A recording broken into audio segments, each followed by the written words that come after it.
Greetings, YouTube. Today we're looking at Ultimate X-Men, and this is collecting issues 58 through 65, 1/2, and annual number 1. This is the hardcover version, hardbound, and I picked this up for $2 at a thrift shop. Good deal. I had not looked at any of the Ultimate X-Men, so I knew it was going to have a certain differences between my memories of the X-Men from the past and the current X-Men, but I also knew that a lot of the Ultimate stuff has been inspiration for the current run of Marvel movies, because both of them are similar concepts, bringing all of the Marvel heroes into contemporary times. So, the elephant in the room for me is Magneto. Now, traditionally, Magneto has been a Polish Jewish survivor of the Nazi death camps, who becomes a mutant supremacist out to exterminate the entire human race. All humans. That is so ugly and so tone deaf and so anti-Semitic. I am stunned I didn't notice it back in the 70s and the 80s, and I should have. But I was young and naive. I looked through the world through rose-colored glasses that I no longer wear. So I'm done with the character. I will never read another Magneto book again. But I still would like to talk about what's in this volume here on other merits. So there's spoilers involved in this. Be aware of that. Essentially, this opens up as Charles is going to the bank to get deal with some finances for the school. Finds out that the Hellfire Club is going after him financially, which is brilliant. Going after him in a real-world way. Kudos on whoever wrote that. And that's where my positive opinion of that scene ends, because from there on, it's a shit show.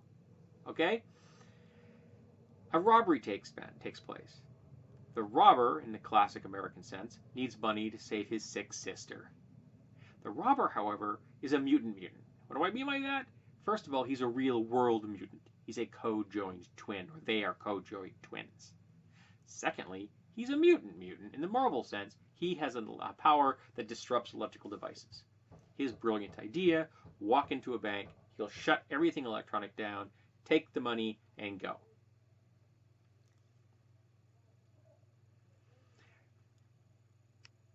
Was his brilliant plan to leave the bank and to blend into the crowd of all the other co-joined twins? I'm going to quote John Green here. John Green once said, "I own more books on co-joined twins than there are co-joined twins in the world." Not common, co-joined twins. Let me give you a picture of what he looks like. Here we go. That's his intro splash. Gun in hand, or guns. I think he's got two. He's got 3 arms. 2 heads joined, and so they're in a bank robbery. Now, Charles instantaneously tries to take him over. Can't, because he's got 2 brains. Now, you could have just said, because he's a mutant, you could say one of his powers is he's immune to mental control or communication. Double-edged sword. He can't communicate mentally. He also can't be controlled mentally. I would have no problem with that. But he can be communicated with mentally. He just can't be controlled. Why? He's got 2 brains. What kind of bullshit is that? A few pages later, Charles is not only in communication simultaneously with multiple brains, but he controls an entire crowd to wipe their memories of what just happened. Actually, to alter their memories of what just happened, which is even harder to do. He can change the memories of an entire crowd on like a block radius, but he can't control a twin mind. I don't know if the person that wrote that issue has a college degree, but they should give it back. But Charles gets to be a badass and organize the survivors inside, the people inside the bank, to rebel against him. They do, and he was able to not only save the people inside, but save save the mutant who goes by the name of Syndicate um, from death, destruction, and incarceration because Charles needs him because Charles is a manipulative bastard and has always been and always has been. He's not the nice, pleasant guy that we've always seen. So that was stupid, very stupid. I did like the art style though because I particularly like the way they did Wolverine because he kind of came across almost like a Tarzan character. I kind of liked the way that they did that. It was kind of cool, and the other characters are cool. This is the Colossus version where Peter is openly gay. Cool. He actually gets a date in the issue. Very nice. And this one, they wanted to diverge things from the classic world. There are things, for example, Hank McCoy and Sasquatch are both dead. Two of my favorite characters from the Mutants. Awesome. So they're showing right up the front, the writers are saying, we can kill people. This is a different universe. This is not the universe of the past. All right, fine. It's not the universe of the past. At this stage in the storyline, Magneto has already been caught by the government as living in a plastic cage. Not the plastic cage from the movies. This one is a little more stylized. And now I'm going to talk about why the cage they keep Magneto in is inhumane and a violation of so many international laws. He's in a plastic box, the table, 2 chairs, and a chess set. No bed, no toilet, no shower. No clothing other than what he's got on. No personal possessions. Nothing. Where does he pee and shit? Where does he shower? He's under constant observation. That's probably a violation. He's constantly alone in isolation. That is also a violation of international law. Anything more than 15 days is considered torture. So, horrible. There's a lot of angsty teen crap in here, which makes some sense because a lot of the characters are angsty teens. They are in Xavier's school. But even the other one, the supposed adults, are angsty and annoying.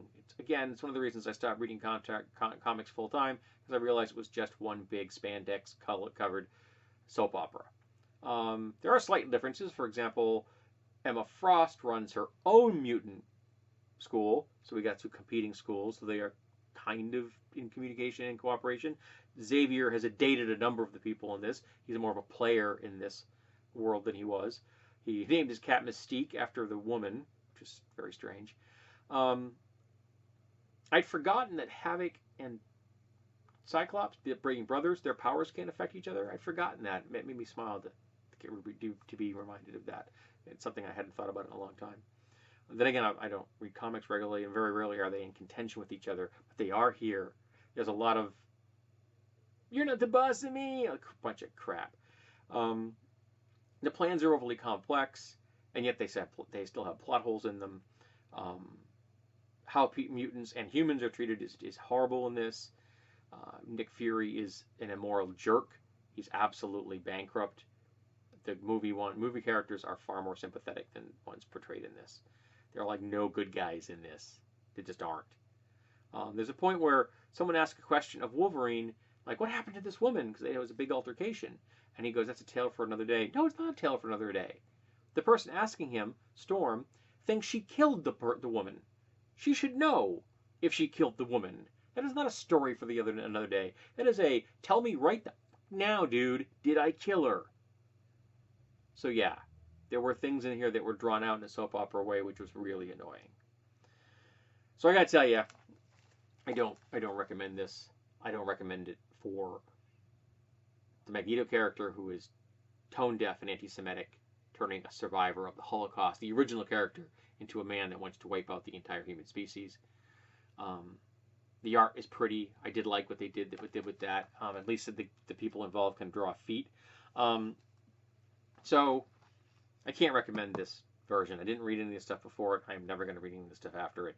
And if I find some of the ultimate individual books, character books or just stories of the X-Men doing X-Men stuff that is involving Magneto, I might read those. But again, not unless I stumble upon them cheap, because I'm a cheap bastard. So yeah, I didn't much like this. I really didn't. So just tell me if you enjoyed it or not. If would I had more context if I'd read the previous issues, or is it more of the same drivel? And why the heck would anybody write a co-joined twin as an armed robber?